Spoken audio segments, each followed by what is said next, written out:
story of the flood in Japan and the fish being swept all the way across the ocean. There was a man who had a lot of fish in his pond in the Philippines. And he sold the fish to the people in his neighborhood. And he used that money to send some college students to Adventist school. How many of you want to go to college one day? Yeah, I think all of us, yeah, good, all of you, very good. And there he supported the students who wanted to learn to tell others about Jesus and to what we call evangelize. Have any of you heard the word evangelize? Evangelize, basically, you go out and you tell others about, who do you think? About Jesus. And you share the love of Christ with those who might not even know about him or may have never heard about him because they just don't have the home that teaches about Jesus. So sometimes God uses us to go out and tell other people about Jesus. So the man sends people to school so they can learn out to preach and even have jobs in a church, to be the head of the church and to preach. Do any of you know anybody who has that kind of a job? No? Anybody? Is there anybody here who has that kind of a job? Yes, we have one man here, Pastor Alvin.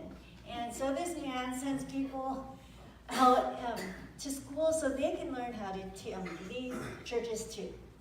So this man had a whole pond of fish, and he asked his cousin, because he lives here in America, but he goes to the Philippines all the time to send people to school there to teach others about Jesus. So remember that flood we talked about a couple months ago in Japan, or rather the pond I should say, where he had a lot of fish.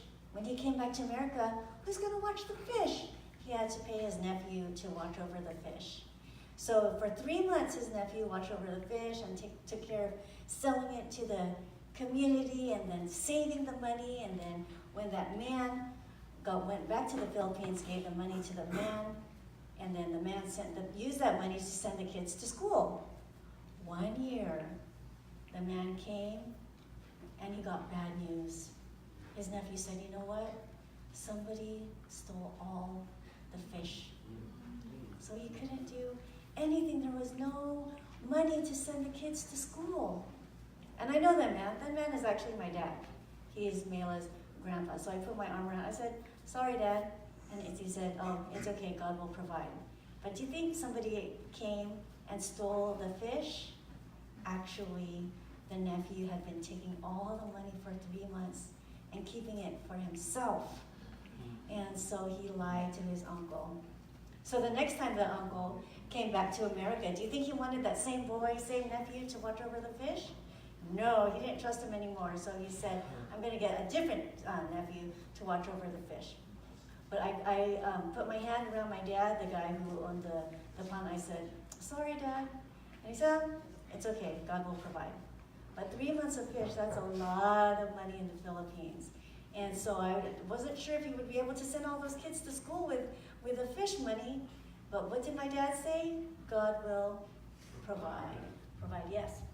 A few months later, there was a big storm in Japan. Huge storm. You probably heard about it in the news. It was a long time ago, though. Actually, some of you were not even born, so maybe you didn't hear about it. But it was a while ago in Japan.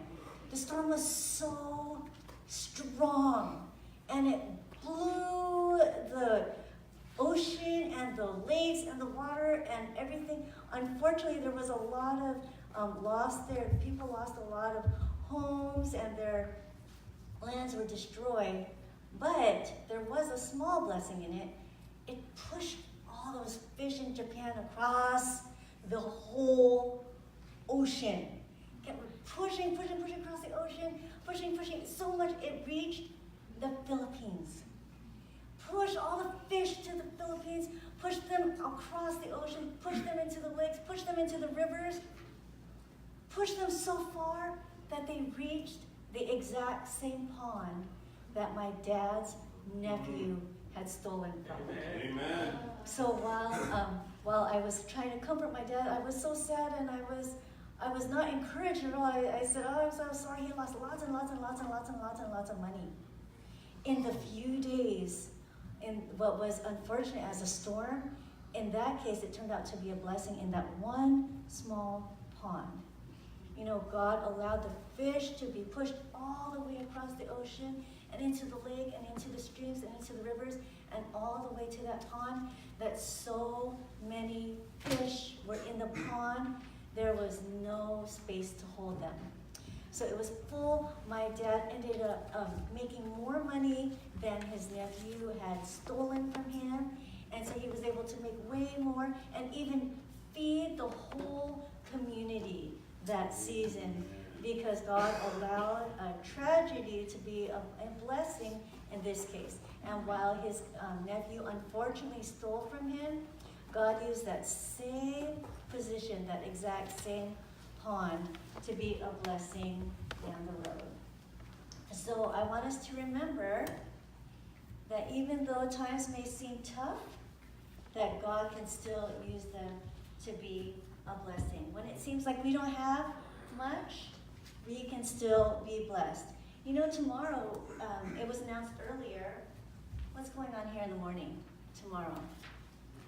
Tomorrow, I'll read it. It says, our monthly food distribution program. So you just come to the church, and while some people don't have enough to eat and they could use some food, and we have food here that we can, share with others. God has blessed us with so much here at the church, and he has filled our pantry with food that we can share with others. So let us remember that while we may feel like we don't have everything, that someone will supply all our needs. And who is that?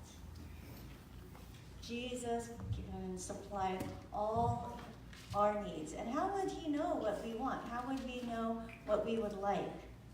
What can we do? All we have to do is ask him.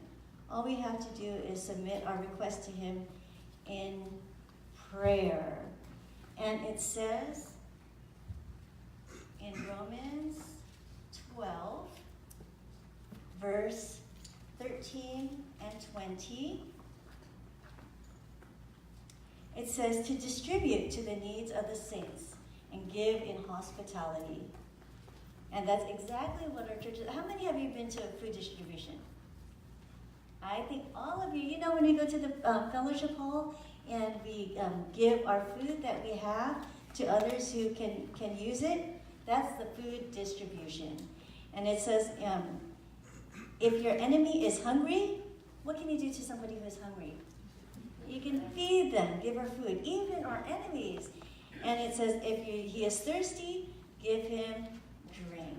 And in doing so, we can teach others about Jesus, and we can evangelize and tell others about him.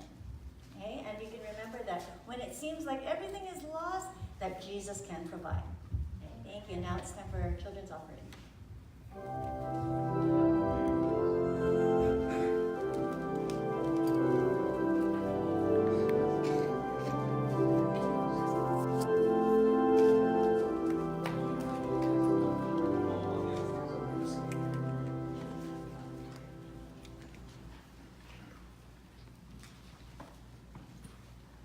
While they're doing that, yesterday we went to the academy